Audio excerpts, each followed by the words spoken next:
नमस्कार मंडळी, आपण आज बनवणार आहे तिळाच्या आणि शेंगदाण्याचं मिक्स अशा वड्या. बघूया आपण कशा बनवायच्या. मऊ आणि लुसलुशीत अशा होतात बरं का.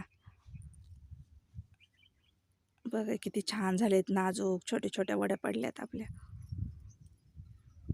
तीळ घेतलेत मी अर्धी वाटी, भाजून घेतली. बडीशेप पण थोडीशी टाकली त्याच्यात. शेंगदाणे घेतलेत भाजलेले अर्धी वाटी, त्याचा पाला काढून घ्यायचा.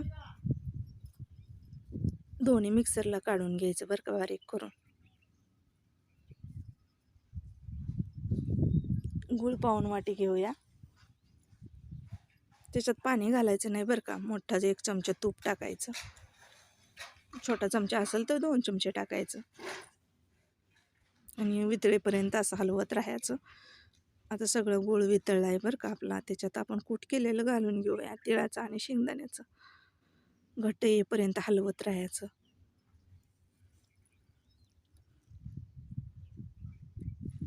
ही सारण छान झालं तरच बरं का वड्या छान पडतात.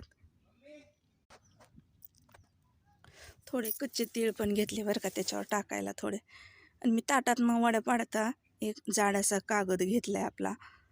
साड्यांचा हे वगैरे असते का नाही, पुसून घ्यायचा स्वच्छ आणि त्याला तूप लावून घ्यायचं. अशा खूप पातळ आणि खूप छान अशा वड्या पडतात बरं का ह्याच्या ताटापेक्षाही. आणि पटकन होतात, पडतात ना असं. जास्त असं थापायला लागत नाही वड्यांना, काय नाही.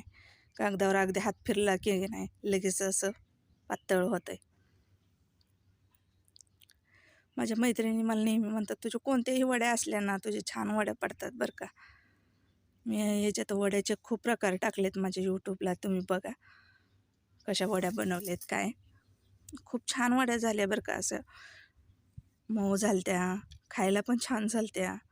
रेसिपी तुम्हाला